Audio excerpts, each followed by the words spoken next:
un des principes importants que nous avions appris la semaine passée, c'est que la grande différence entre Kli Rishon et Kli Sheni, c'est que le Kli Rishon avait une chaleur propre. Vous vous rappelez de ça?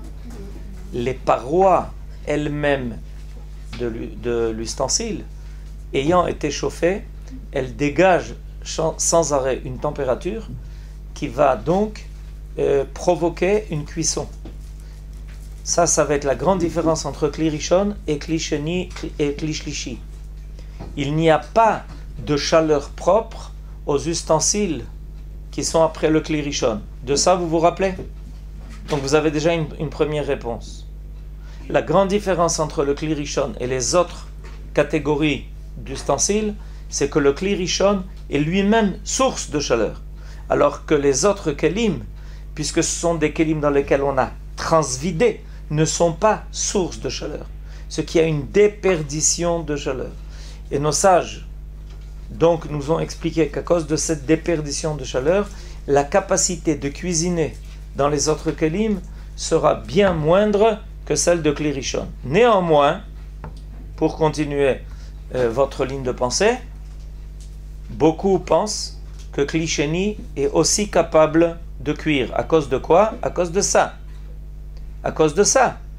Du fait que, étant donné que ça vient de passer du Kli Rishon dans le Kli Sheni, la température étant encore très forte, alors ça risque de provoquer de la cuisson. Et beaucoup de décisionnaires à cause de ça ont dit que quelque chose qui n'a pas été cuit, en aucun cas ne peut être mis dans Kli Sheni. Ça nous amène exactement à traiter aujourd'hui de la préparation du thé et de la préparation du café.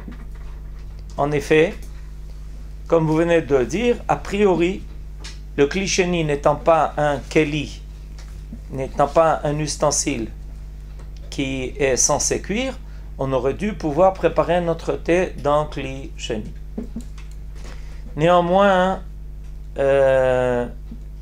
étant donné que d'abord, le thé est considéré comme la catégorie d'aliments qui cuisent très facilement. Or, vous vous rappelez que la semaine passée déjà, on avait dit que nos sages considéraient que, bien que Kli Sheni n'est pas capable de cuire, il y a une catégorie d'aliments qui, cuisant très facilement, continueront de cuire dans Kli Sheni à cause de ce que vient de nous dire Ilana. C'est-à-dire qu'on voit que la température est très forte encore et que ça risque donc de cuire. Ce qui a amené les poskim, les décisionnaires, à dire que le thé doit être cuit dans Kli Shlishi. Et dans Kli Shlishi, quand ça a déjà été transvadé 2 fois, on est à supposer qu'il n'y a plus de cuisson, bien que ça teint encore l'eau. Mais néanmoins, ça teint, parce que tout aliment, il peut déteindre dans l'eau, même sans qu'on le cuise pour autant. Si vous laissez même dans un verre d'eau froide du thé, à long terme, vous verrez que finalement l'eau va être teintée. Donc le fait que ça teigne l'eau ne veut pas dire pour autant que ça a cuit le thé. En tout cas, ça ne l'a pas cuit, une telle cuisson qui soit interdite. Alors comment on prépare notre thé? On prépare notre thé de la façon suivante. De notre mecham. Mecham, c'est le kumkum, c'est donc cette chaudière que l'on garde à une température fixe pendant Shabbat. Dans les chaudières que on achète en Israël, on a 2 boutons. Un pour faire bouillir et un pour laisser sur température fixe. Avant Shabbat, il faut faire passer sur température fixe. Tout instrument qui fonctionne avec un thermostat est problématique. Par exemple, un four. Si on n'a pas un four qui permet d'avoir une position de Shabbat, ça veut dire qu'il est sur thermostat. Ce qui veut dire que quand on ouvre le four, on fait rentrer de l'air froid, et ça risque à ce moment-là de provoquer l'allumage des résistances électriques et de chauffer. Par contre, il y a ce qu'on appelle un four kasher, et c'est le même principe que celui que je viens d'expliquer à propos de la chaudière. C'est-à-dire qu'on peut mettre sur une position fixe. Ça, qu'est-ce que ça vient faire en technologie? C'est bien de le savoir. Ça neutralise le thermostat. À cause de ça, hein, certains ont posé aussi la question à propos du frigo. Parce que le frigo ici marche sur le thermostat. C'est simple à comprendre. Tant que la température qu'on en a réclamée froide est dans le frigo ne marche pas pour économiser l'électricité. Et puis ne pas surtout faire tout geler là-bas. Et dès qu'on est arrivé à la température désirée, le thermostat va arrêter la fonction du frigo. Alors, on ouvre notre frigo, on fait rentrer de l'air chaud. Conséquence, le thermostat va déclencher le moteur. Comment se fait-il qu'on permet quand même l'utilisation du frigo Shabbat?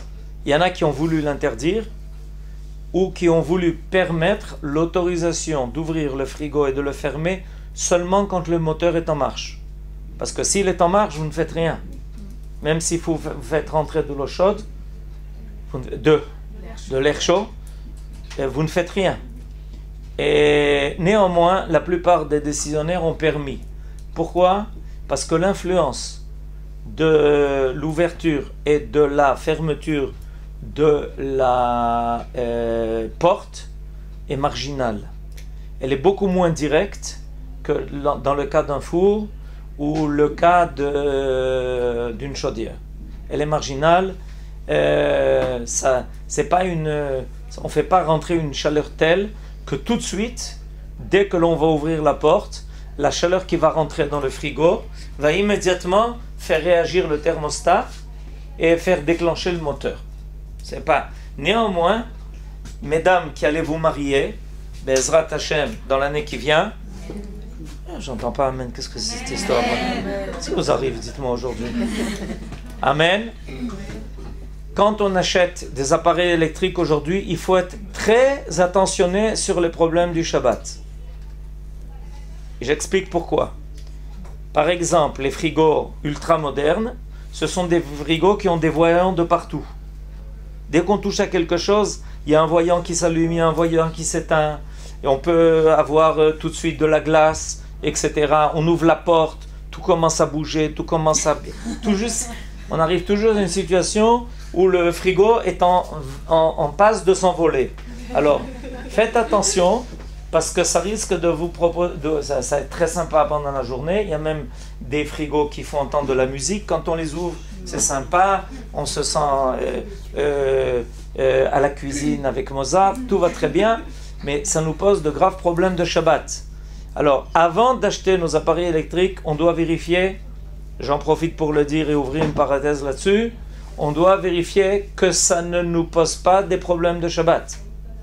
C'est-à-dire que ce ne sont pas des frigos où dès qu'on ouvre une porte ou l'autre, il y a automatiquement des voyants qui se déclenchent. J'ai vu un frigo pareil, pour avertir que la porte est ouverte, parce que des fois on oublie la porte ouverte, il y a tout de suite un voyant qui s'allume, il y a une sirène qui se fait entendre, et on est, à part le fait qu'on est stressé, on a un problème de Shabbat.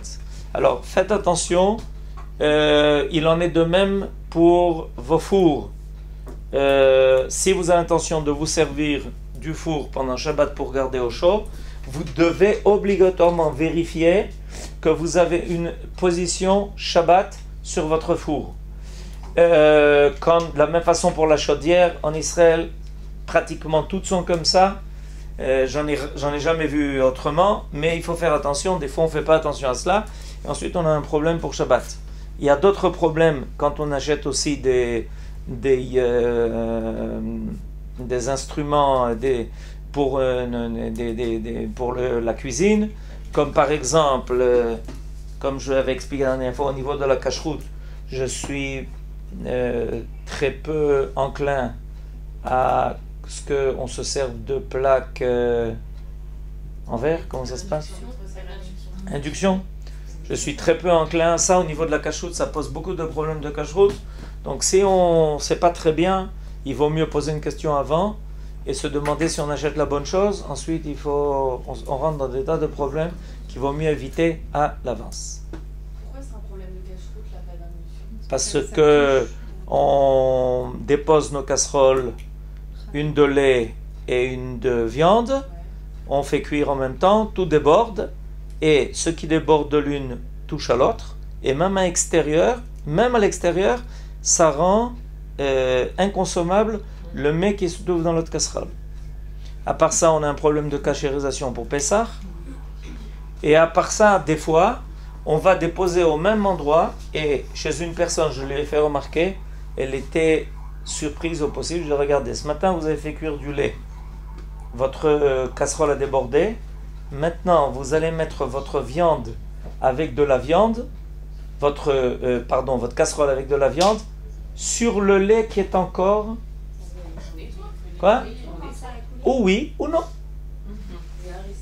Il y a des cuisinières qui n'ont pas le temps de tout nettoyer entre les repas. Et c'est ce qui est arrivé.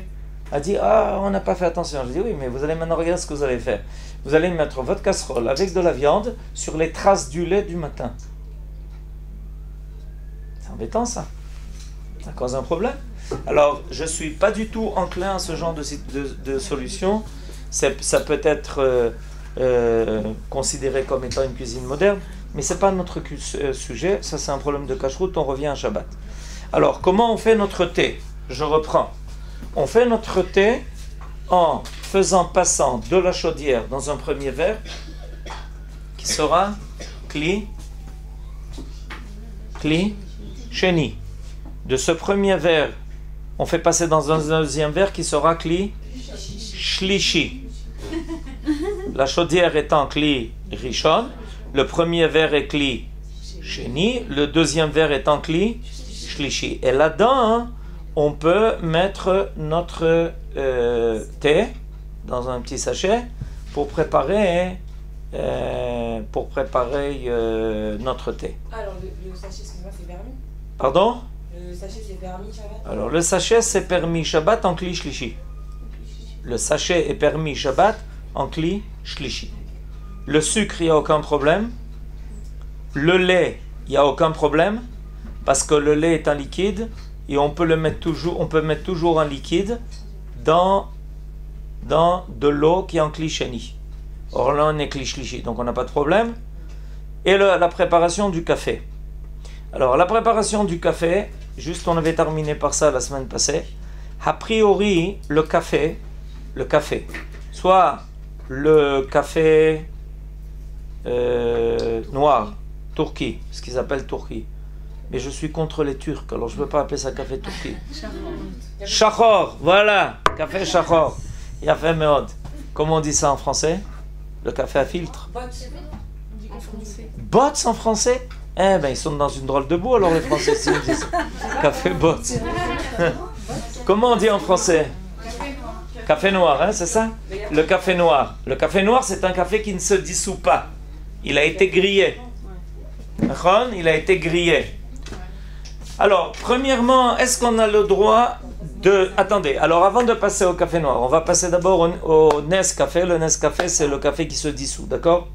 Alors, le café qui se dissout, il est clair que s'il se dissout, c'est parce qu'il a passé tout un processus qui fait qu'il se dissout. Donc, c'est pas un café qui n'est pas cuit. Vous avez bien compris ça. Le café qui se dissout, il est clair que c'est ce qu'on appelle en Israël le Nescafé. Et c'est un café qui a été traité, cuit, etc. A priori, donc, on pourrait le mettre dans Kli Sheni, puisqu'il a déjà été cuit, on n'aura pas de problème. Néanmoins, il y a une opinion qui dit que ce café-là, bien que ce soit un café qui est cuit, il faut aussi lui faire le même processus que le thé. Pour quelle raison? Parce qu'il est inconsommable.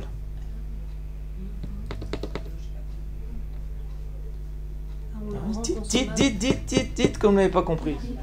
Yofi. Il faut surtout pas se taire quand on n'a pas compris. J'explique. L'idée que quelque chose de cuit ne peut pas être recuit. Donc, a priori, dans Klisheni, il n'y a pas de problème, de toutes les façons. Cette idée est valable, selon certains décisionnaires, que quand la chose qui a déjà été cuite est consommable telle qu'elle. Or, le café à dissoudre, comment on dit en français? Soluble. Ok. Moi, je l'appelle Nescafé. Le café Nescafé, c'est-à-dire le café soluble, est un café qui, bien qu'il ait été cuit, il n'est pas consommable en tant que tel. Vous avez compris maintenant? Donc, en fait, c'est comme si c'est quelque chose qui n'était pas cuit. Parce que il est cuit, mais sa cuisson ne me permet pas de le consommer. Vous comprenez? Donc, à cause de ça, il faut en fait le préparer de la même façon que l'on prépare notre thé. Ceux qui néanmoins le préparent dans Klisheni, c'est pas une avéra. Il y en a qui le permettent. C'est-à-dire que une fois que l'on a sorti dans un premier verre, dans ce verre-là, on peut déjà préparer notre Nescafé. Néanmoins, il est recommandable d'agir pour le Nescafé comme pour le thé, c'est-à-dire Kli Shlishi. Il y a une importance de mettre d'abord l'eau ou le café. Alors, Yofi, kol hakavod que vous nous ayez rappelé ce détail. Alors, maintenant, un autre problème de halakha a été traité par les décisionnaires qui n'a pas à voir avec la cuisson. Ce que je vais dire maintenant, selon la question qui a été posée par Delphine, n'est pas un problème concernant la cuisson, un problème qui concerne autre chose. Qu'est-ce que ça concerne? Ça concerne le principe de la coloration. Vous savez qu'il est formellement interdit Shabbat de peindre, de colorer, ce qui pose un problème difficile pour Le maquillage. Bien fait. Vous avez tout de suite compris de quoi je veux parler.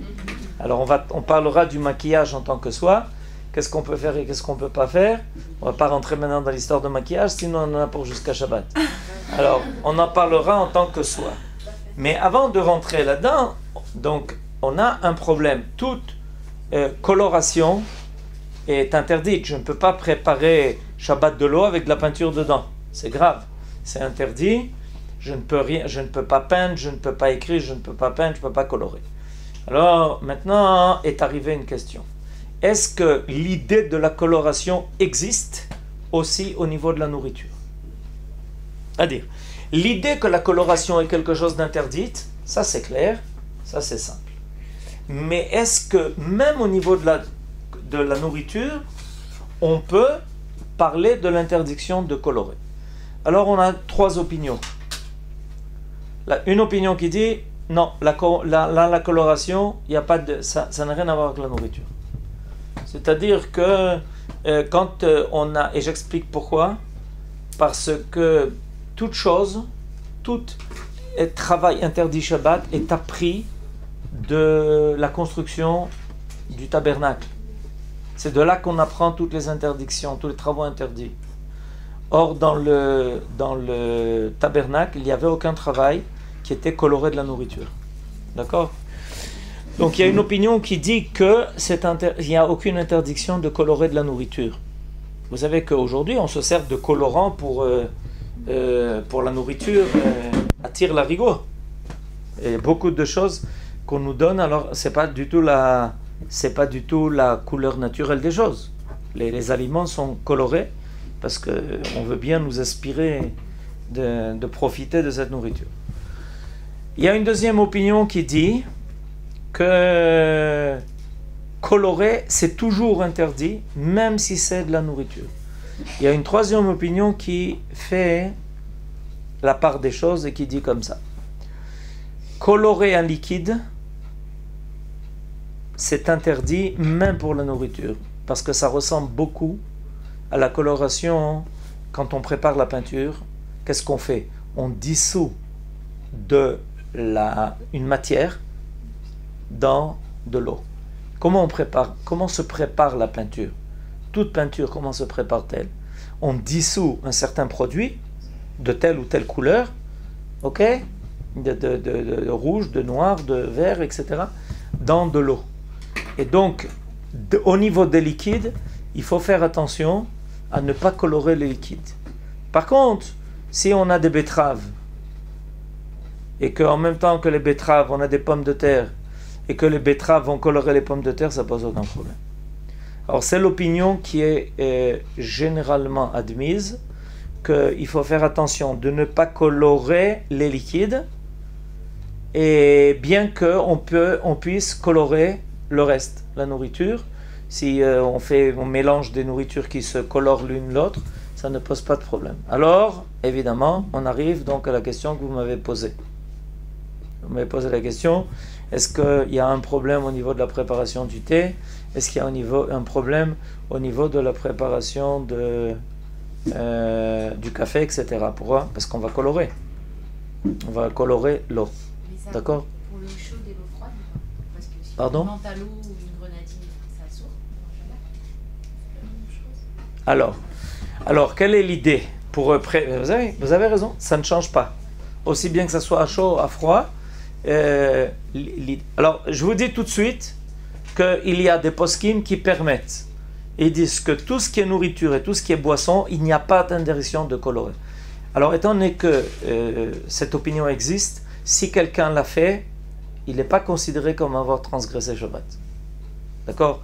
À la rigueur, c'est une interdiction de Rabbanan, c'est pas une interdiction de la Torah, c'est pas considéré comme transgresser Shabbat. Si vous voyez quelqu'un qui prépare de la grenadine pendant Shabbat, il ne faut pas se paniquer, vous pouvez la voir aussi. Par contre, néanmoins, certains poskim préfèrent et proposent de quand même éviter de colorer. Alors maintenant, il faut savoir qu'il y a deux méthodes pour colorer. La méthode généralement admise pour colorer, c'est mettre quelque chose qui teint dans de l'eau. Vous comprenez ce que je viens de dire? Comment on prépare en général? On prépare en général en prenant de l'eau et en mettant quelque chose qui teint dans l'eau. C'est comme ça qu'en général on prépare la coloration des choses. D'accord?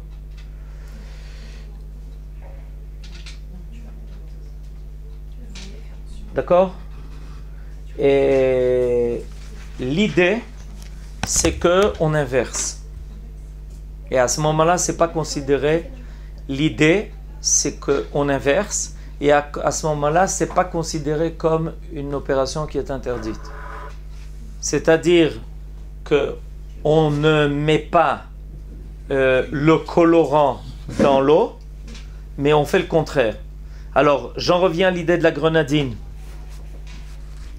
On ne verse pas de la grenadine dans l'eau, on verse de l'eau dans la grenadine. Ou du lait, si on veut faire du lait à la grenadine. C'est-à-dire, l'idée est toujours que ce qui va colorer est d'abord mis, et ensuite là-dessus est versé le liquide. D'accord? Donc ça change pas d'habitude aussi? Ça dépend comment vous avez l'habitude de préparer. Si vous avez l'habitude de faire comme ça, alors effectivement, ça ne pose pas de problème. Mais en général, c'est pas comme ça qu'on fait. En général, on met le colorant dans le liquide qui a déjà été préparé. Comme l'histoire de la grenadine. On a un verre d'eau et on verse de la grenadine dans le verre d'eau. D'accord? Ben, Shabbat, il faut inverser. On met la grenadine d'abord, un fond de grenadine, et là-dessus, on verse de l'eau. Mais ça colore quand même. C'est permis. Pourquoi c'est permis dans ce cas-là? C'est pas que ça ne colore pas. C'est permis parce que c'est pas comme ça qu'on prépare en général. Et étant donné que c'est une interdiction qui n'est pas une interdiction de la Torah, à partir du moment où on a changé l'ordre des choses, d'accord? À partir du moment où on a changé l'ordre des choses, alors prenons le cas de notre café, de notre thé. Prenons le cas de notre café, de notre thé. Il est souhaitable non pas de mettre le thé dans l'eau chaude, le café dans l'eau chaude, mais au contraire de préparer un verre avec un fond de café, de sucre, si on veut mettre du sucre aussi, ou sans sucre, peu importe, ou déjà mettre notre thé dans un verre et verser là-dessus l'eau chaude. On fait le contraire. Et si Vous avez jamais dans la compris? semaine, on fait le contraire, ça veut Pardon? dire- Si jamais dans la semaine on fait le contraire, Ouais. ça veut dire que le Shabbat, on fait pas ça, on fait le contraire de Non, ça. le Shabbat, on doit toujours faire comme ça. Ah, d'accord. Verser le liquide sur ce qui colore, et non pas le contraire. D'accord. D'accord?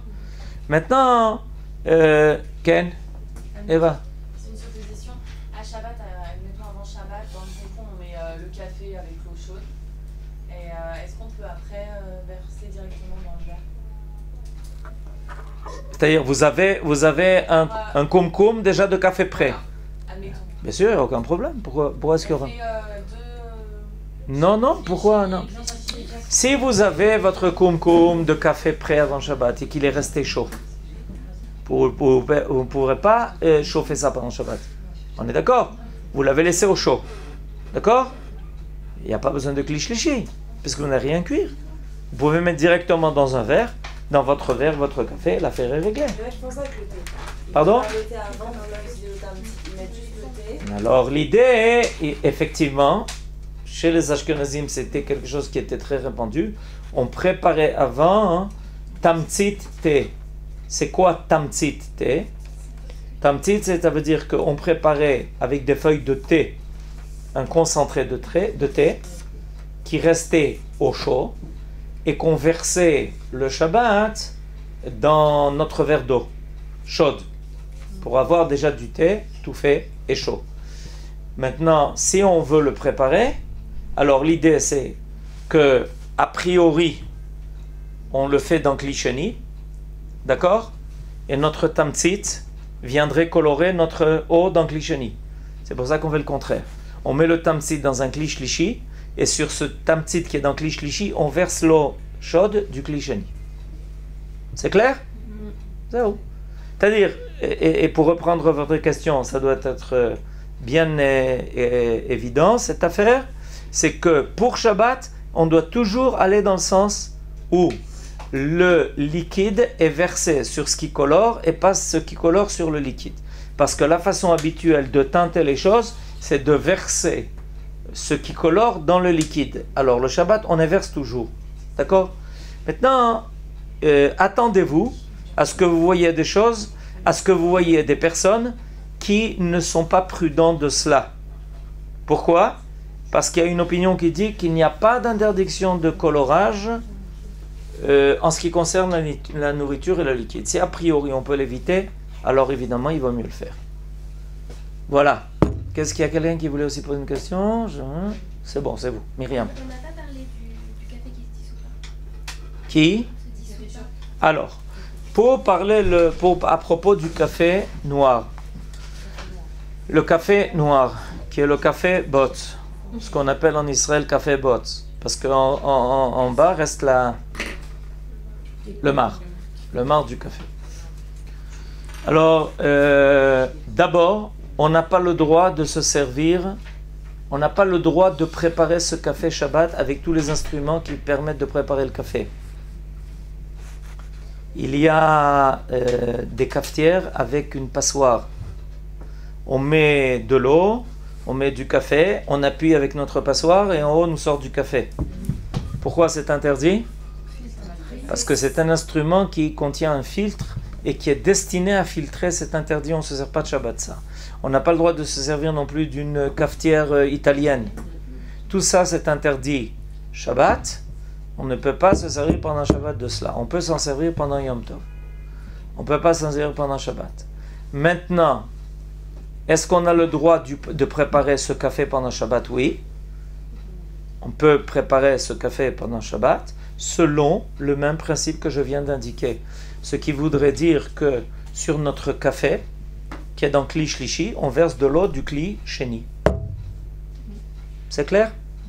Zéro. Café Shachor, on verse de l'eau du Kli Sheni sur notre café qui est dans Kli Shlishi. Plutôt que de mettre dans un Kli de l'eau et de mettre du café dedans, il est préférable et souhaitable de mettre notre café dans un kli shlishi, et là-dessus verser l'eau du kli sheni. Excusez-moi, pourquoi vous avez dit que les instruments avec lesquels on prépare le café turc, c'est permis pour Yom Tov? Pourquoi pas? Non, mais C'est permis Yom Tov. Pardon? Ça prépare? Parce que Yom Tov, c'est moins grave que Shabbat. Et tout ce qui est la préparation de la nourriture est permis, pour certaines choses c'est permis, pour certaines c'est interdit. On rentrera dans Yom Tov à propos de ça. Voilà, alors maintenant on a appris à faire notre café, notre thé. On peut passer un Shabbat en paix.